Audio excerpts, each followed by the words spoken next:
Anxious Days and Tearful Nights. That's the title of a talk happening tonight at the U of R. It's exploring the experiences of Canadian war wives during the First World War. Martha Hanna is a professor of history at the University of Colorado. She's giving the talk, and she joins me now in our Regina studio. Good morning. Good morning. Thank you for having me. Well, I'm curious, first of all, how an American professor got interested in the lives and stories of Canadian war wives. Well, I'm Canadian. Okay.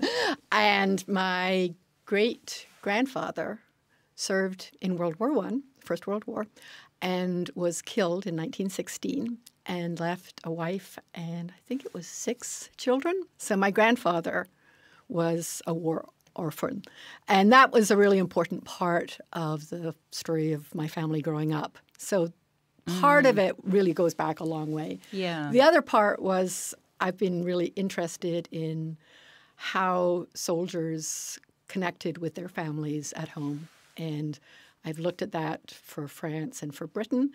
And I was curious as to how it might have been different for Canadian families because of the great distance that separated soldiers who were fighting in France and Belgium from their families in Toronto or Winnipeg or Vancouver or Regina. And for example, in France, if a soldier wrote his wife, it would take 3 days for the letter to get back to the family home. If a soldier wrote his wife in Montreal or Toronto, it would take 4 weeks, 5 weeks. And you hear those awful stories of where soldiers would put a letter in the mail and would die, and Yes. the wife would get a letter so eerie after her spouse had died. Yes. Yeah. And also the wife would often send a letter that would be received after the soldier had been killed, and it would be returned with a mark on the envelope that said, "Return, soldier killed." So sad. So So sad. So how did you go about investigating this, looking into this, and doing your research? There are some really extraordinary collections at the Canadian War Museum Research Centre in Ottawa. People have donated collections of letters. There are some at the National Archives in Ottawa. There's an extraordinary digitized collection that has been sponsored by Vancouver Island University, Canadian Letters and Images Project.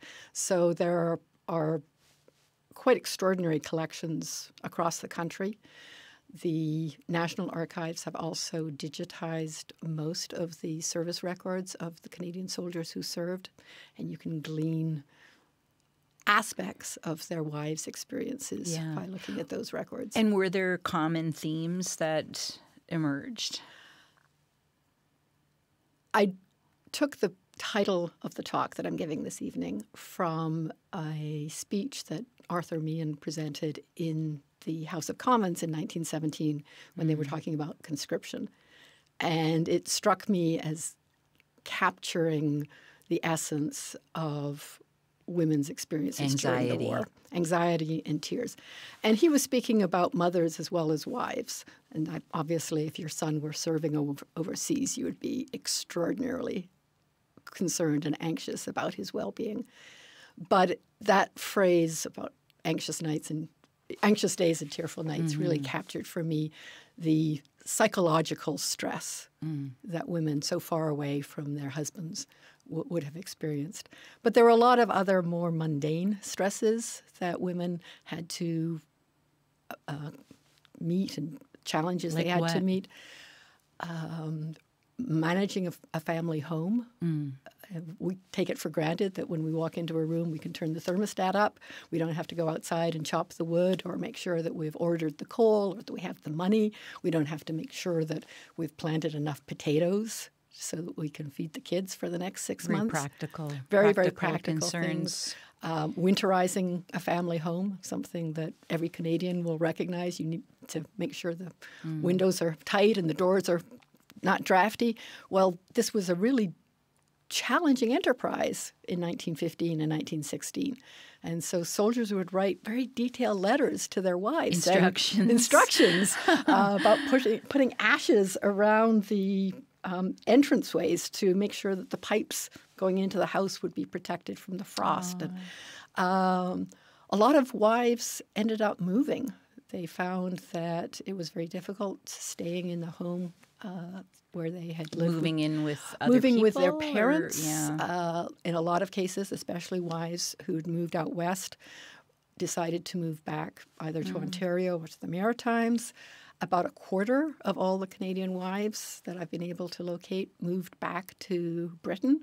Some of them had only recently moved to Canada, and so their extended family was in England or in Scotland, so they would move back there. And do you know if they stayed, or when their husband came home, if he came home, did they come back? If their husband survived, they would come home, and the logistics of bringing home these families was very, very complicated, very expensive. What's curious to me is that in some instances, wives who returned to England or to Scotland, and if their husband died, some of them would stay in England. The majority of the ones would stay, but some of them came back to Canada, even though... Really? Yeah, which intrigued me. They found something here that they liked. I think so. Can you tell us, just, I know there's so many stories, your head is full of these stories now of these Canadian women's experiences, but can you tell us one that maybe particularly resonates with you? Of all the soldiers whose letters I've read and stories I've tried to reconstruct, the one that really sticks in my mind is a man called Laurie Rogers. He and his wife, they had 2 children. They lived in a small town in the Eastern Townships in Quebec. He enlisted in 1915, and he served first as a regular infantryman and then was assigned as a stretcher bearer. And his wife and daughter in particular would send care packages. Every Canadian soldier loved maple sugar. It was the favorite. So they would send cookies. He wrote on one time, the cookies were really good. They were a little stale because it would take more than 4 weeks a month. in the mail. Yeah. But he really appreciated all of these little tokens that his wife and particularly his little girl would send. And for Christmas one year, she made him a tiny little teddy bear, maybe 3 inches, 4 inches tall. And some of your listeners may well know this story because there's actually been a children's book written about this. And so she sent him the teddy bear and she said, I want you to carry Teddy with you everywhere you go. Put him in your uniform and he'll look after you, which he did. And Teddy stayed with him for everywhere he went. And then in October of 1917, he was killed. And when they sent home his personal effects, Teddy Bear was in his pocket. How can you tell that story without crying? Hey? Yeah. Wow. That's a heartbreaker. The other thing, and he had a younger son, and the little girl was very, very anxious to do things to please her daddy.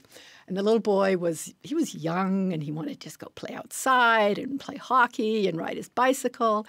And so his dad was always saying, oh, Howard, it'd be so great if you'd write me a letter. And he said, I don't want to write letters. He's only 5 or 6 years old. And he would write occasionally, but not very often. And Laurie would keep writing back and said, I'd love to hear a letter from you.